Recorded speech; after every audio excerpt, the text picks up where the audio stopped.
got something on your mind, do you? You got yourself a fast little ship?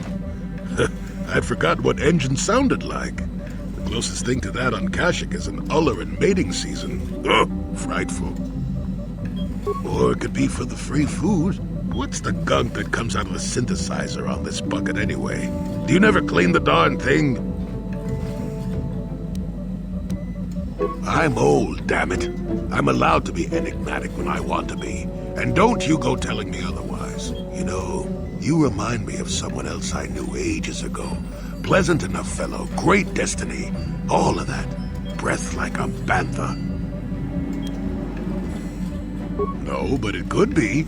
An Anduvian salt tablet would clear that right up, you know. Anyway, where was I? Oh yes, Andor Vex was his name. The force swirled around him like a hurricane. That's how great his destiny was. Well, it's not so much a hurricane as a slight breeze. But that doesn't mean anything. Destiny is sometimes in the eye of the beholder. Well, it turned out that poor Andor believed a wee bit too much in the infallibility of that destiny.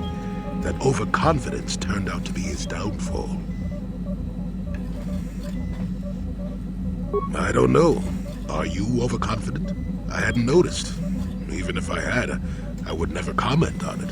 We're talking about Andor, remember? Let's see. Oh yes, Andor's downfall. I was pretty young myself when it happened. At the time, I thought that Andor's destiny couldn't be more boring. Well, let's just say that I was a strapping young lad with a full head of hair, and Coruscant was a small town with a well. I was just about to abandon Andor to whatever the Force intended for him when his ship was overtaken by a Dimian warship. Now, you've probably never heard of the Dimians, but at the time, they were a nasty lot led by a nastier overlord named Krat. Tall fellow, big teeth. Krat has us hauled onto the bridge of his ship for questioning, and that's when I knew that Andor's destiny was at hand. Swirling force, remember? Jedi here.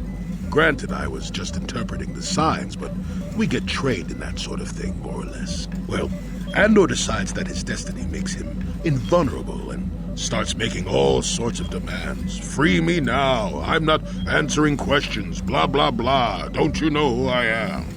Krat decides he's had enough and begins crushing Andor's neck. I told the boy he should have kept his mouth shut. I think he agreed, too.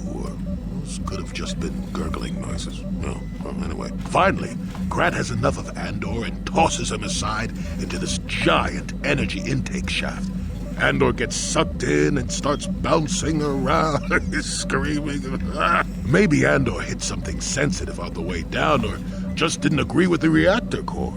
Next thing I know, all the ship's alarms are ringing. Everyone panics, and I run, barely making it to the ship in time before the explosion. Krat dies horribly, and the Dimians never quite recovered. Changed the political course of the entire sector for centuries to come. I'd call that quite a destiny, wouldn't you? What, are you kidding? What are the odds of that happening anyway? 1,000,000,000 to 1? You should do so well as to be sucked into the engine of some evil Sith Lord, you know. Andor was a hero. Sort of. Anyway, go on. My throat is dry and you're making me cranky. Shoo!